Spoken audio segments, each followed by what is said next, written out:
Naniniwala ba kayo na posible pang magbawas ng halos 30 kilo kahit sa dapit hapon na ng buhay nang hindi man lang nag-eehersisyo o nagpapagutom?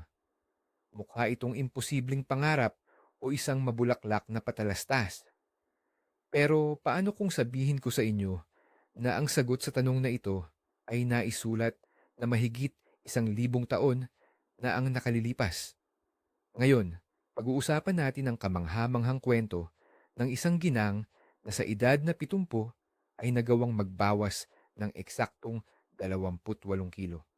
At ang nakatulong sa kanya ay hindi isang modernong gamot na napakamahal, kundi ang sinaunang sikreto ng dakilang manggagamot na si Avicenna at ang isang mahiwagang ugat.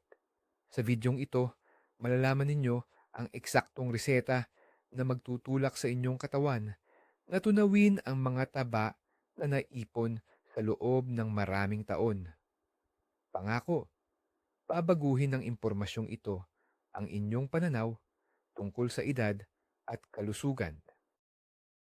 Maiintindihan nyo na rin kung bakit hindi naging epektibo ang lahat ng inyong mga diet noon. Handa na ba kayong malaman ang katotohanang tila itinatago ng mga modernong nutritionist? Kaya humanap na ng komportabling upuan at huwag kalimutang mag-comment sa ibaba ngayon din. Sa tingin nyo ba, posible pa talagang pumayat paglampas ng 60 taon o isa lamang itong mito? Para maunawaan kung paano nangyari ang himalang ito, kailangan nating balikan ang kasaysayan. Si Ibn Sina, or mas kilala sa mundo bilang Avicenna, ang itinuturing na pinakadakilang doktor at pilosopo ng sinaunang silangan. Ang kanyang pangunahing gawa, ang Canon of Medicine, ang naging pinakamahalagang aklat sa medisina sa Europa sa loob ng maraming siglo. Hindi lamang basta mga sintomas ang ginagamot ni Avicenna. Para sa kanya, ang katawan ng tao ay isang komplikadong sistema. Ang kanyang medisina ay nakabase sa balanse ng temperatura at mga likido sa katawan. Hinahati niya ang kalagayan ng tao sa apat: mainit, malamig, basa, at tuyo. At ang pinaka-interesante rito, itinuturing ni Avicenna ang labis na timbang bilang isang sakit na dulot ng sobrang lamig at halumigmig. Ayon sa kanya, habang tumatanda ang isang tao, ang apoy ng ating panunaw ay unti-unting humihina. Ang pagkain ay hindi na natutunaw ng maayos at nagiging malapot na dumi na naiipon sa bewang at balakang. Ang sinaunang prinsipyong ito ang nagpabago sa buhay ng ating bida upang tuluyang maiwan ang mabigat na pasanin ng sobrang timbang. Umpisahan natin sa pinakamalaking mito na pinaniniwalaan ng marami. Ang akala ng iba, kapag tungtong mo ng 50 o 60, normal lang at hindi na maiiwasan ng pagtaba. Madalas nating marinig na nagbabago na raw ang ating hormones at bumabagal na ang metabolismo na parang pagong. Sabi nila, wala na raw tayong magagawa rito. Siguradong pamilyar kayo sa linyang, tanggapin mo na lang ang edad mo at bumili ka na lang ng mas malaking damit. Pero totoo nga ba ito? Maging ang mga doktor sa klinika ay tila sumusuko na lang kapag may pasyenteng nagrereklamo tungkol sa kanilang timbang. Sasabihin lang nila na normal lang yan sa edad mo. Isipin nyo ang karaniwang sitwasyong nararanasan ng libu-libong kababaihan. Susubukan niyang mag-diet ng husto. Puro dahon-dahon na lang ang kinakain, puro tubig, at bawat calorie ay binibilang ng maigi. At ano ang resulta? Palagi siyang nanghihina at nahihilo, pero ang masaklap, ang timbang niya ay hindi man lang gumagalaw. At kung mabawasan man siya ng ilang kilo, mabilis din itong babalik ng doble pagkatapos ng diet. Nangyayari ito dahil sa ating edad, itinuturing ng katawan ang matinding gutom bilang isang malaking banta sa buhay. Sa sobrang panik ng ating sistema, iniimbak nito ang bawat butil ng pagkain bilang makapal na taba sa ating tiyan at hita. Ang bida natin ngayon ay isa ring biktima ng tinatawag nating dietary hell. Sa edad na 70, pakiramdam niya ay hapo at lupaypay na ang kanyang katawan. Umabot na sa mahigit 100 kilo ang kanyang timbang. Kaya naman, kahit ang simpleng pag-akyat sa hagdan ay naging parang parusa. Laging sumasakit ang kanyang mga tuhod at ang likod niya ay parang bibigay na sa tindi ng pasaning bigat. Sinubukan niya ang lahat ng nauusong dieta na payo ng mga kaibigan at napapanood sa TV. Pero sa kasamaang palad, walang gumana. Sa halip na bumuti, lalo lang siyang nanghina sa bawat subok niya. Ang pinakamahirap pa rito, ang maling akala na kailangang magpakagutom para maging malusog ay hindi epektibo sa kanya. Para sa kanya, ang bawas pagkain ay nangangahulugan lang ng bawas lakas para mabuhay sa araw-araw. Nasa dulo na siya ng kanyang pag-asa nang aksidente niyang mahanap ang salin ng isang sinaunang kasulatan ni Avicenna. Ang nabasa niya doon ay direktang kumukontra sa lahat ng itinuturo ng mga modernong health magazine. Doon niya napagtanto na hindi pagkain ang tunay na kalaban, kundi ang panloob na ginaw na tila nagpatigas sa kanyang tumatandang katawan. Para itong isang malaking revelasyon na nagpabago sa lahat ng kanyang nalalaman. Tuklasin natin ang kamangha-manghang konsepto ni Avicenna. Isipin mo ang isang simpleng kalan na di kahoy. Ang iyong katawan, lalo na ang iyong tiyan at bituka, ay parang ganitong kalan. Noong bata ka pa, ang apoy sa kalang ito ay napakainit at napakalakas. Kahit anong kahoy or pagkain ang ilagay mo, maging matatabang karniman or matatamis na cake. Mabilis itong natutupok ng apoy at nagiging purong enerhiya. Pero sa paglipas ng panahon, ayon sa tanyag ng manggagamot na Persiano, unti-unting humihina ang init sa ating loob. Ang apoy ay nagiging malamlam at halos hindi na magliyab. Kaya naman, kapag sa edad na 70 ay kumain ka ng mabibigat na pagkain o kahit maraming hilaw at malalamig na gulay, hindi na ito nasusunog ng maayos. Ang mga ito ay nananatili lang sa loob, nabubulok at nagdudulot ng masamang pakiramdam. Dito na nagsisimula ang kabag, ang bigat sa katawan at ang laging pagkapagod. Ayon sa teorya ni Avicenna, ang lahat ng pagkaing hindi natunaw ay nagiging malamig na mukus. Ito ang bumubuo sa matigas na taba na dulot ng katandaan na pilit bumabalot sa ating mga internal organ para hindi ang mga ito maginaw. Kaya naman, hindi sapat ang basta pagbabawas lang ng kinakain. Kung patay ang apoy, kahit kakaunting piraso ng kahoy ay hindi magliliyab. Ang kailangan ay isang paraan para muling pag-alabin ang apoy sa ating loob. At dito na papasok ang ating miracle root.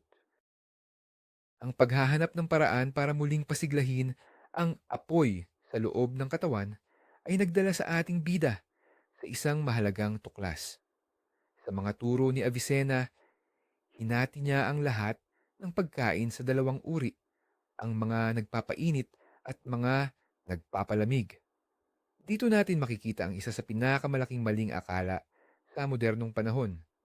Sinasabi nila na ang lahat ng gulay ay pari-parehong mainam para sa pagbabawas ng timbang.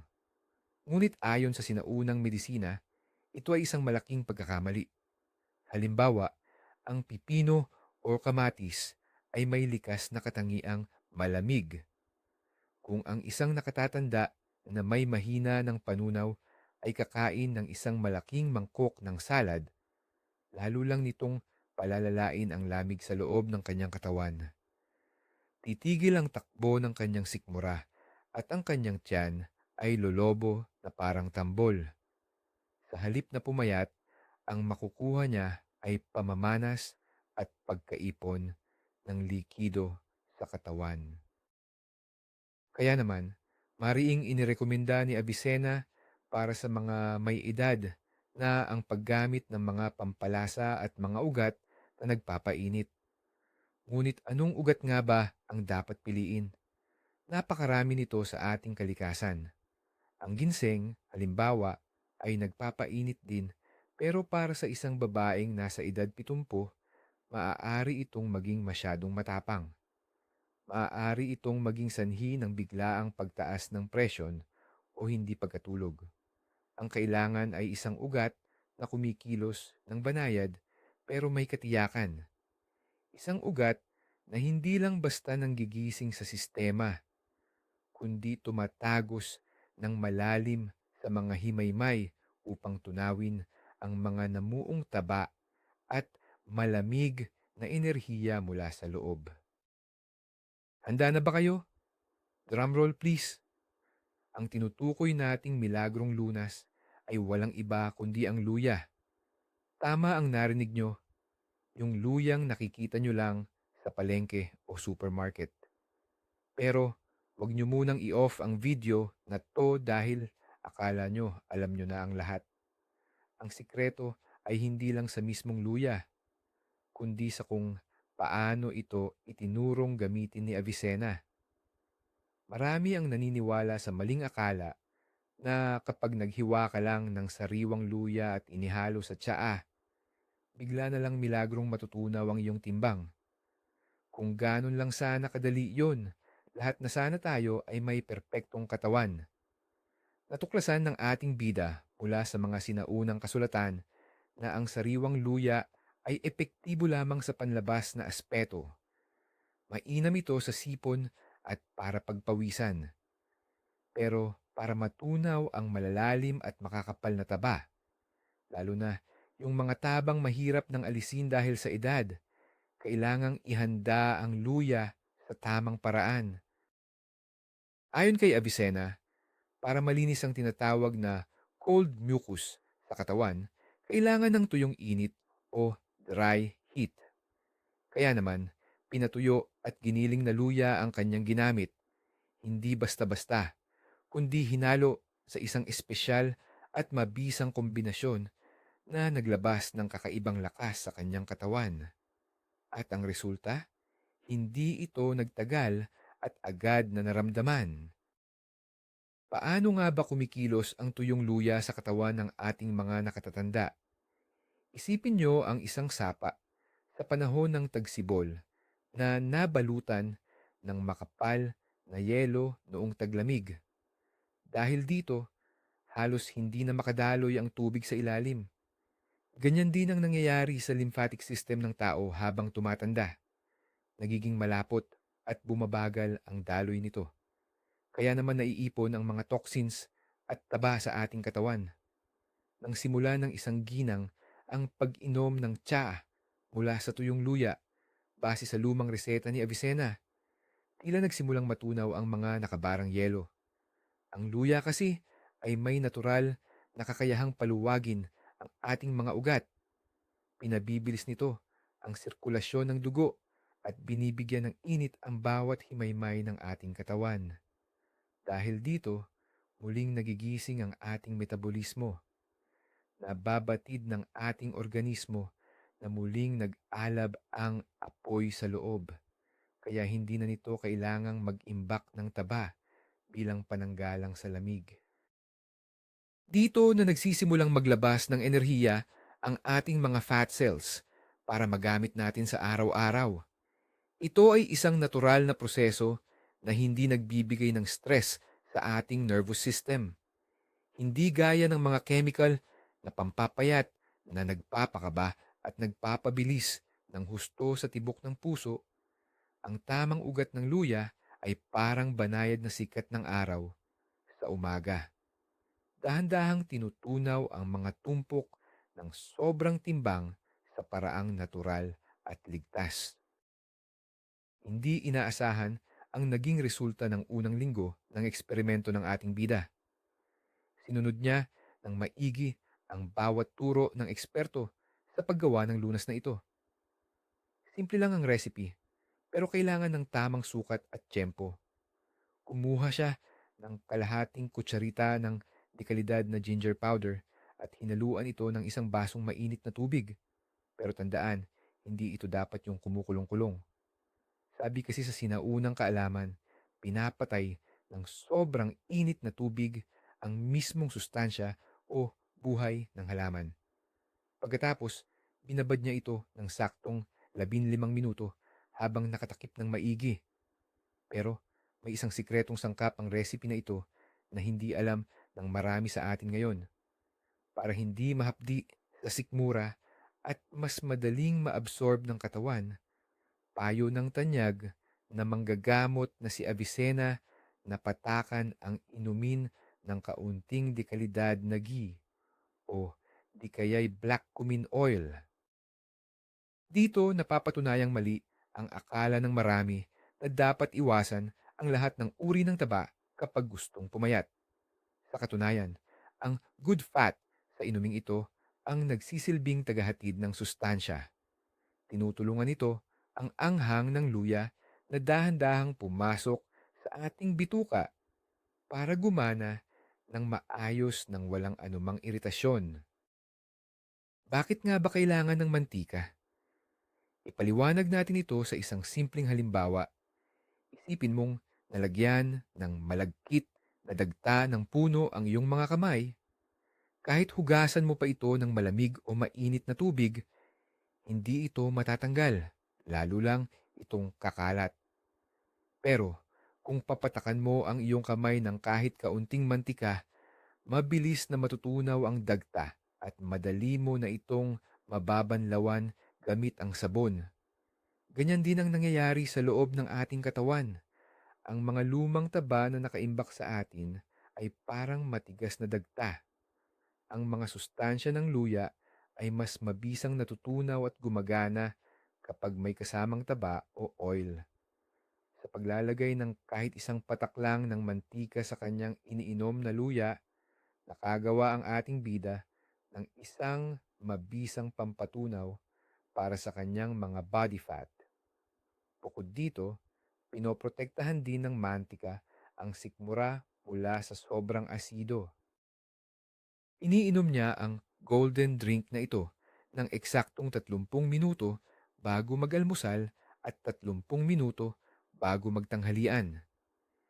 Hindi niya ito iniinom sa gabi dahil ang matinding init o enerhiyang hatid nito sa katawan ay baka makaabala sa kanyang pagtulog.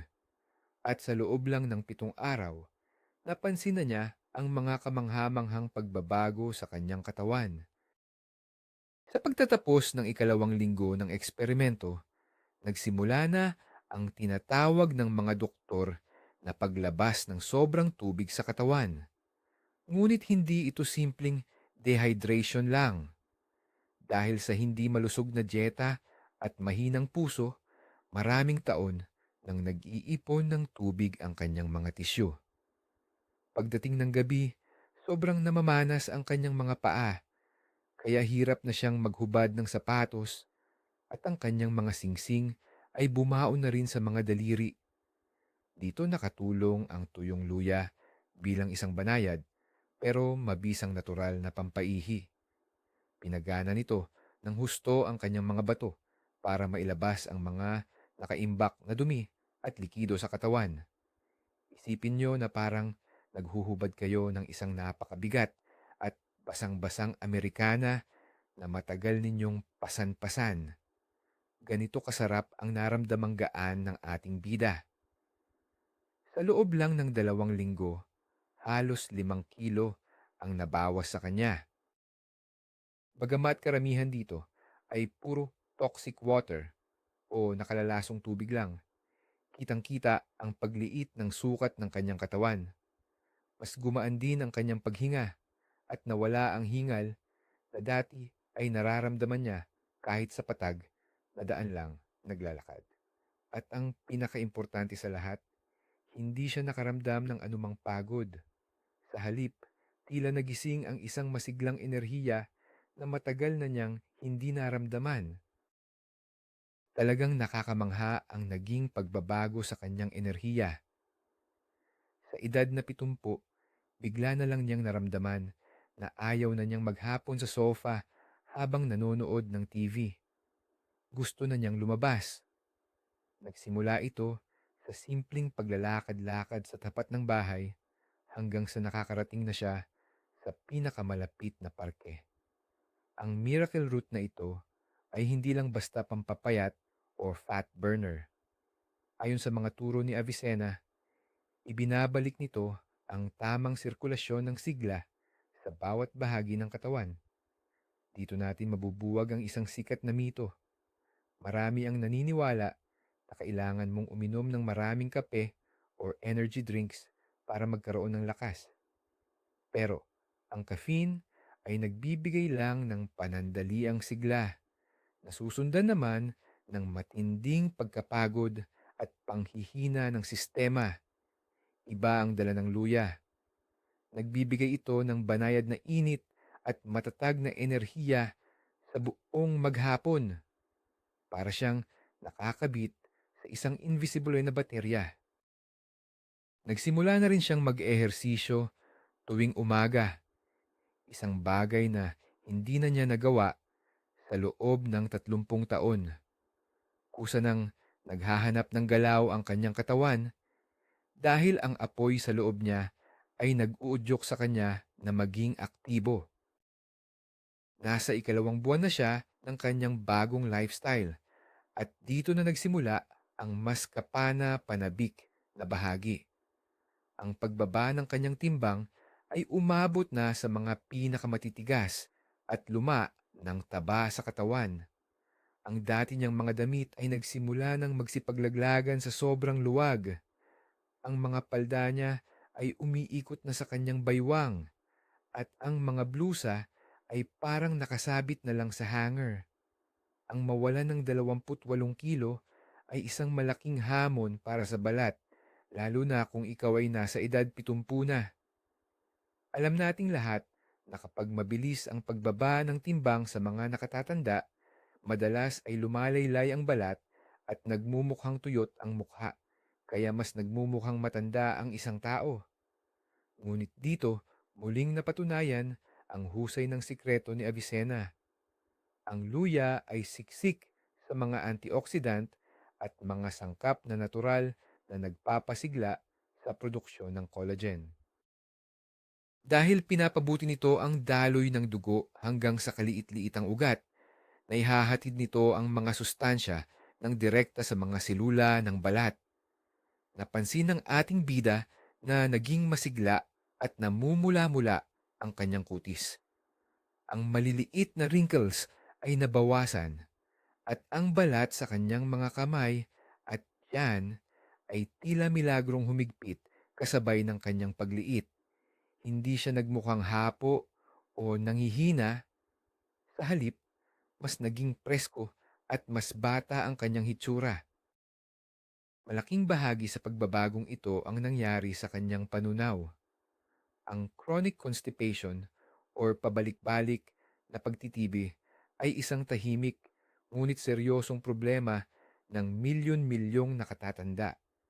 Hindi ito madalas pag-usapan, pero ang hindi regular na pagdumi ay dahan-dahang lumalason sa katawan mula sa loob. Ang mga toksin ay muling nasisipsip ng dugo na nagiging sanhi ng sakit ng ulo, hirap sa pagtulog, at palagi ang matinding kabigatan sa katawan. Ang simpleng lunas na tuyong luya at kaunting langis ang tuluyang tumapos sa problemang ito. Pinupukaw ng luya ang galaw ng bituka, kaya ang mga tamad na kalamnan nito ay muling nagtatrabaho ng maayos. Isipin ninyo ang isang lumang tubo ng tubig na barado ng dumi at kalawang kung saan halos hindi na makadaloy ang tubig.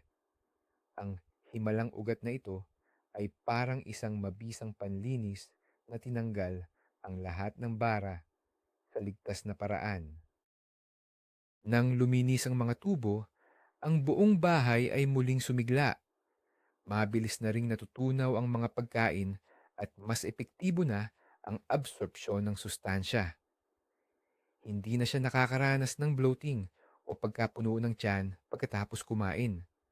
Ang kanyang tiyan na dati ay kasing tigas ng tambol. Ngayon ay malambot at patag na. Hindi naging madali ang paglalakbay niya patungo sa pagiging fit at malusog. Marami siyang hinarap na pagsubok, lalo na sa usapin ng kanyang pag-iisip. Madalas, may nakasanayan ng tingin ng lipunan sa mga nakatatandang babae. Inaasahan na sa ganitong edad, ang dapat mo na lang gawin ay manatili sa kusina, magpahinga at magreklamo tungkol sa iyong mga nararamdamang sakit. Kaya naman, nang mapansin ng kanyang mga kakilala at maging ng ilang kamag-anak na mabilis siyang pumapayat at lalong gumaganda, marami ang nabahala at ang iba pa nga ay nakaramdam ng inggit. Sinasabihan siya ng, may sakit ka ba?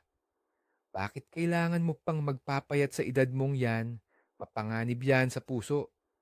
Itigil mo na yan. Baka ikapahamak mo lang.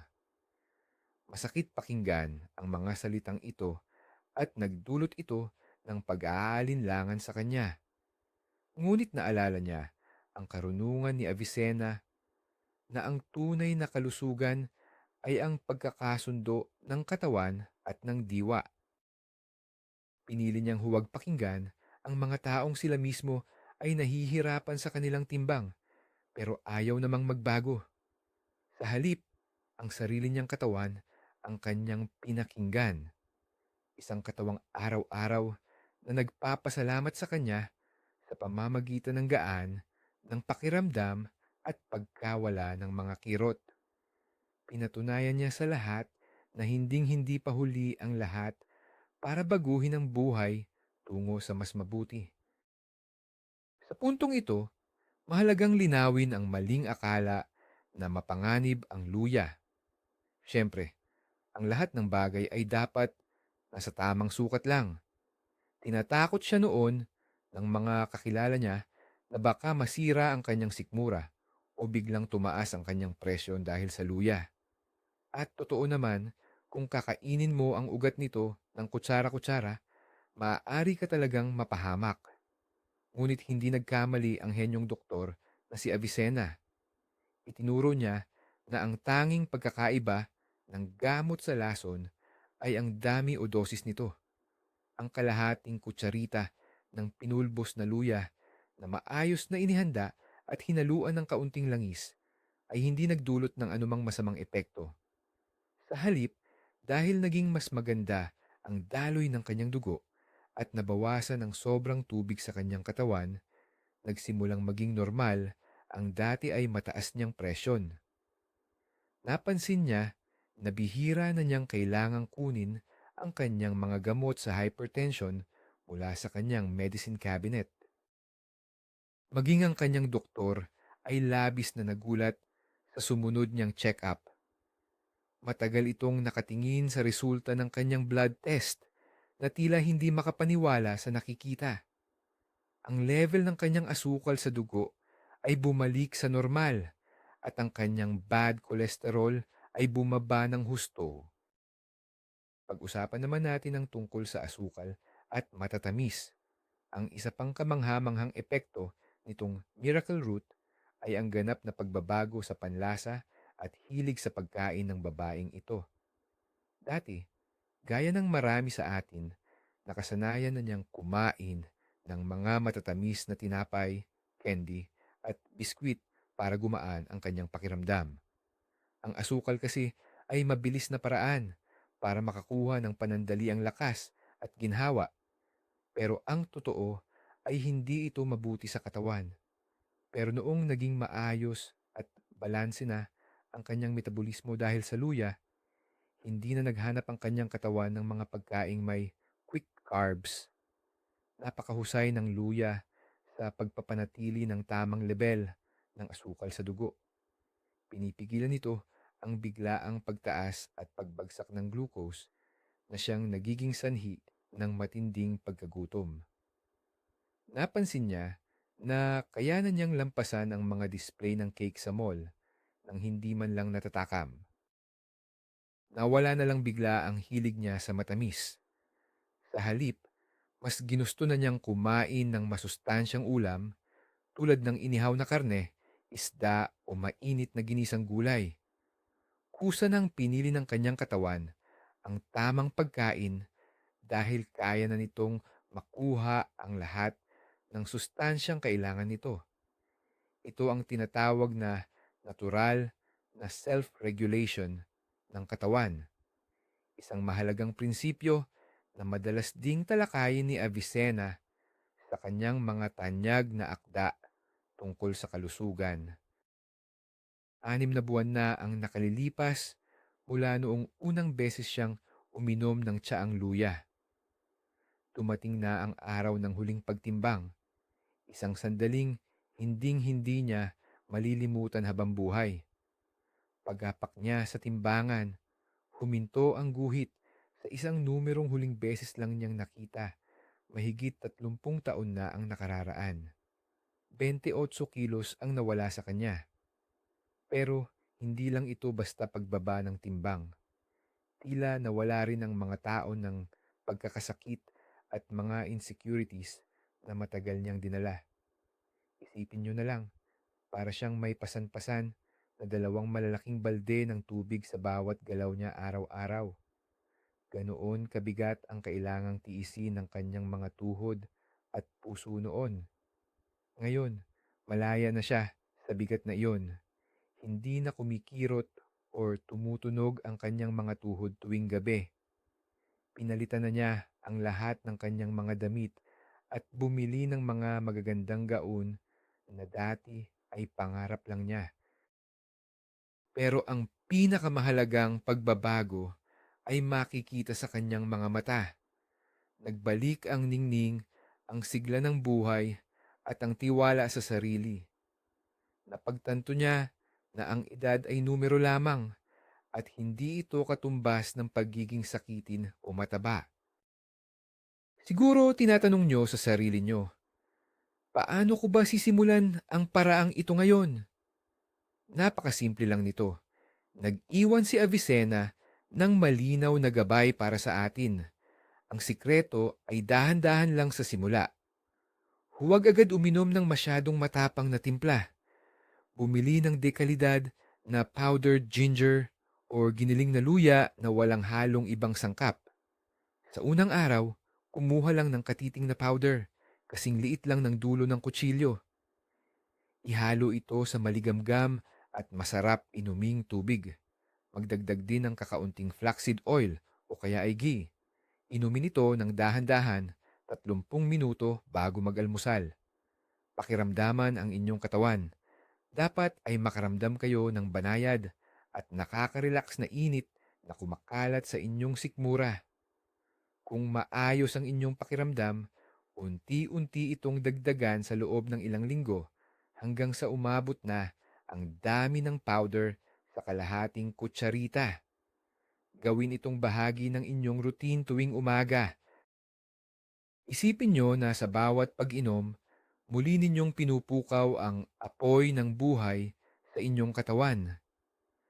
5 minuto lang ito sa bawat araw, pero ang benepisyo nito sa inyong buong pangangatawan ay talagang napakalaki.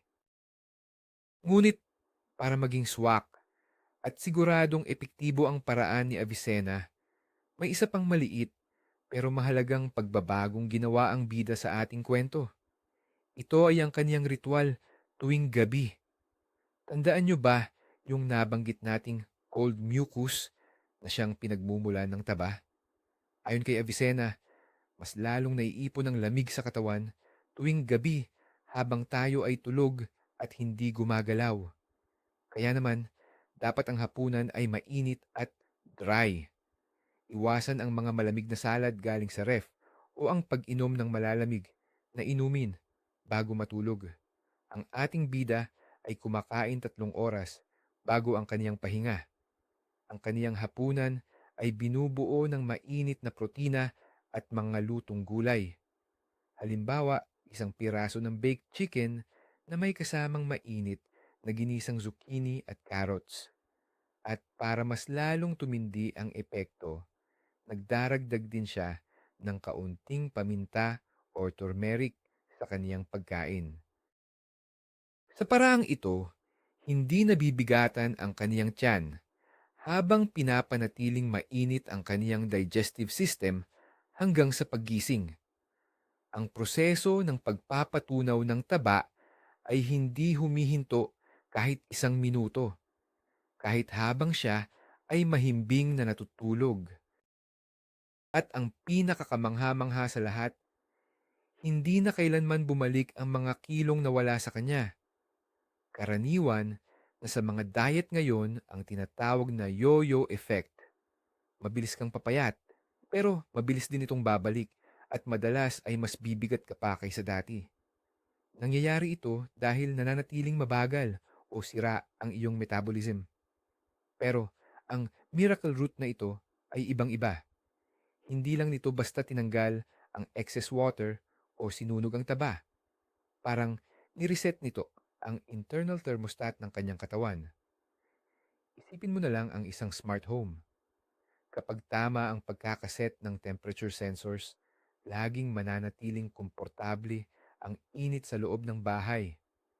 Ganoon din ang ginawa ng luya. Itinuwid nito ang paggawa ng mga enzymes at hormones sa kanyang digestive system. Dahil dito, ang katawan niya ay nagsimulang gumana ng maayos, parang isang dekalidad na relo. Hindi na kailangang mag-imbak ng sobrang taba ng kanyang system bilang paghahanda sa gutom o pagkapagod. Patuloy lang siyang uminom ng kanyang morning drink para sa dagdag na sigla at ang kanyang timbang na natiling stable at normal, buwan-buwan.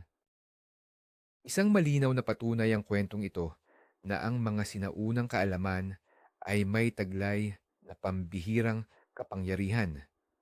Masyado na tayong nasanay na umasa sa mga komplikadong gamot at chemical, kaya nakalimutan na nating ang kalikasan mismo ang nagbigay ng pinakamainam na lunas para sa ating katawan. Mas nauunawaan ni Avicenna ang kalikasan ng tao kaysa sa maraming makabagong siyentipiko ngayon. Ang isang lola na nagawang magbawas ng 28 kilo sa edad na 70 ay naging tunay na inspirasyon sa lahat ng kanyang mga kaibigan at kapitbahay. Ipinakita niya na ang pagiging malusog at payat ay hindi isang swerte o regalo lang ng kabataan. Ito ay bunga ng tamang pag-unawa sa batas ng kalikasan at pagpapahalaga sa sariling katawan. Hawakan ninyo ang inyong kalusugan sa inyong sariling mga kamay. Huwag kayong matakot subukan ang mga sikretong napatunayan na ng maraming henerasyon. Hayaan ninyong ang simple ngunit mabisang luya ang maging unang hakbang ninyo tungo sa isang bago, magaan at masiglang buhay. Gaano man karaming kandila ang hinipan ninyo sa huli ninyong kaarawan. Tara, balikan natin ang kahangahangang kwento ng pagbabagong ito. Ang mabawasan ng 28 kilo sa edad na 70 ay isang pambihirang tagumpay na sumisira sa lahat ng maling akala tungkol sa pagtanda. Ang sikreto, hindi ito pagpapagutom o matinding pag-eehersisyo, kundi ang malalim na pag-unawa sa ating katawan gamit ang sinaunang karunungan ni Avicenna. Ang pag-inom ng tamang timpla ng tuyong luya na may kaunting langis ang nakatulong upang muling gisingin ang kanyang digestive fire or panunaw. Ang simpleng ritual na ito tuwing umaga ang tumunaw sa mga namuong taba, nag-alis ng sobrang tubig sa katawan at nagpatanggal ng mga sakit sa kasukasuan. Dahil dito, muling bumalik ang sigla at saya sa kanyang buhay. Pinapatunayan ng kanyang karanasan na ang ating katawan ay may kakayahang mag-repair at magpanibagong buhay sa kahit anong edad basta't bibigyan natin ito ng tamang lunas mula sa kalikasan. Maraming salamat sa pagtatapos ng video na ito. Kung na-inspire kayo sa kwentong ito, Huwag kalimutang mag-subscribe sa aming channel at i-like ang video na ito. Malaking tulong po ito para makagawa pa kami ng mga ganitong klase ng content para sa inyo. Ngayon, may tanong kami para sa inyo. Anong mga natural na lunas o pampalasa ang ginagamit ninyo para manatiling malusog at maganda ang pangangatawan?